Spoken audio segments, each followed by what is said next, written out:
What's up everyone? I was working on an Arakni deck video, but then we just had the biggest bomb dropping on the FAB metagame. For those not aware, the design direction of FAB has shifted to a more balanced gameplay like we used to know and love in the pre-Monarch days. To be able to pave the way, a lot of cards had to be banned, including format staples like Art of War and Tome of Yendel. So here is my honest opinion about the ban list. First of all, my favorite deck to play is Ninja. Zen in particular is a deck that I absolutely adore, and with a ban list like this, I feel like the deck has been heavily nerfed to an extent that I don't think it's anywhere close to being a top tier deck anymore. On the one hand, it makes me sad that my preferred playstyle aggro and combo has gone through so many bannings and has essentially been made obsolete. It seems a lot of Flesh and Blood players continue to struggle and never really bridge the skill required to go up against an oppressive deck like Zen.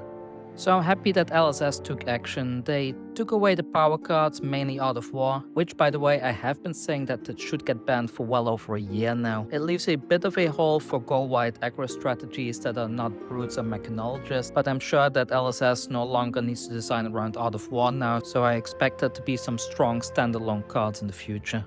Which leads us to today's tier list. I don't want to share my thoughts in regards to the Rosetta heroes yet. I have far too little experience with the heroes to give an honest opinion about them.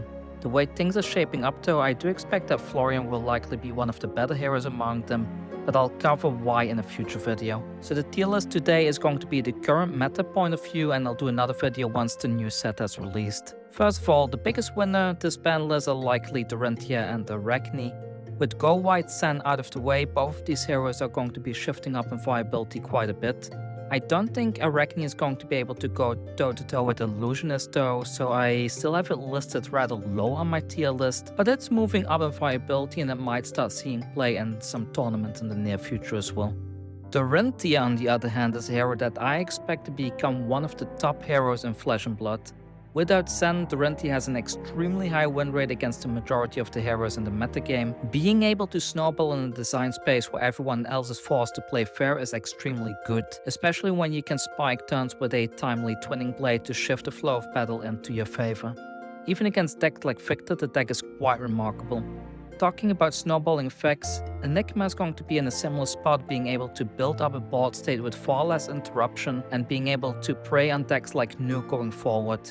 It's going to be interesting to see where the actual metagame is going to be landing with things like Enigma now finally being viable. Enigma also has a very good matchup against Victor, which himself has a good matchup against mostly everything else in the meta except Nu and Enigma, so we might actually end up seeing a bit of a power struggle, like who can remain at the top and who is shifted towards the A tier, and maybe we even get a bit of a meta wheel turning where one deck becomes popular and then another one rises to the top. And then all along we have KO just there policing everyone with this obscene Blood Rush Bellow turns. When it comes to other decks, both Riptide and Azalea will be amazing anti-meta picks, and I do think that combo-centric heroes like Bolton and Dash.io have gotten even better now, especially Dash.io, which is probably the best aggro deck going forward. That deck was already doing remarkably well against decks like Zen because it can push out a similar damage potential like Zen did.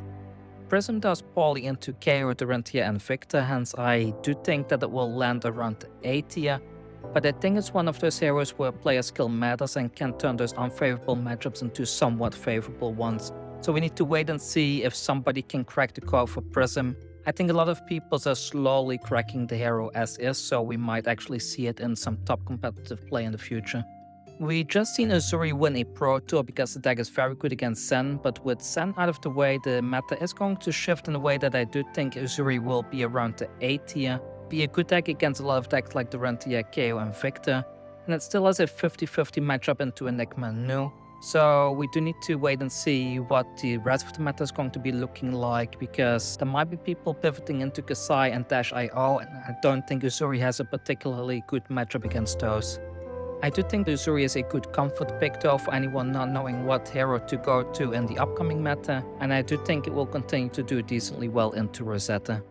Which leads us into the B tier. Sadly, I think this is where Zen is going to be sitting. Being able to put a Tiger into the hand on top of consistently digging for good combos is still very good, but Zen does lack some proper on-hit effects. I don't think the value that Zen can push out is enough to be really well relevant, but it's going to continue to be a good deck. We could see some lists abusing Roar of the Tiger and Tiger Sweeps, but I don't think it's going to be nearly as good as the Art of War spamming that we've seen up until now. Max Kasai and Olympia though, I think all of these benefit from this ban list. Now that gameplay is going to be a little bit slower, we're going to be seeing a lot more mid-range strategies going forward. I could see some Mechanoid Maxes spiking events or even a cool Olympia X build. Bravo is a bit in a weird spot where I think the new ban list might have actually hurt them, because now decks like Nu and Enigma are going to be more viable, which is a natural enemy to Bravo as is. If it wasn't for Nu and Enigma in particular, I do think that Bravo had the potential to be an A or S tier deck. And then we have Kano. Poor Kano. Losing the tomes is disastrous for Kano, I think. It will depend what cards we're going to be seeing in Rosetta, but I think for now it's likely going to remain a B tier hero.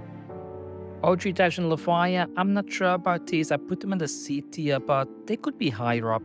I think for now, with the Art of Wars being gone for Levia, it's going to be quite rough to build a good Levia deck. And for Dash, I think the Aggro Dash version might actually be quite good, which might be an A or S tier worthy deck, but I'm not really sure about it, so for now I will just keep it in the C tier. For the rest of the heroes, I don't see them making a huge splash in the upcoming meta though. I would love seeing some Tech Leviathan decks gain traction, but I don't think they will. Even with the new Arcane Barrier pieces, I think the deck is just not where it wants to be. Arakni might become quite viable, but the deck is still not consistent and oppressive enough for what it wants to do. We are 2 or 3 good cards away from this becoming a proper control deck, but we're not quite there yet. Anyway, that's all I have to share today about the upcoming meta. If I have more to share, I will do so on Patreon. If you join as a free member, you will get those updates regularly. I share decks and tips a couple of times a month for paid members as well, so if you are on a competitive FAB journey, those might benefit you. If you enjoyed today's video, please hit the like button and subscribe to the channel, and I would really appreciate it if you could leave a comment down below. It helps the YouTube algorithm, and as of late, I really need some traction to continue to produce Flesh and Blood content.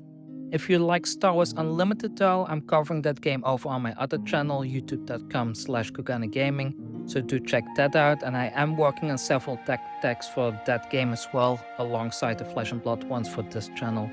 With that said, thank you all for dropping by, and I will see you all soon with another video.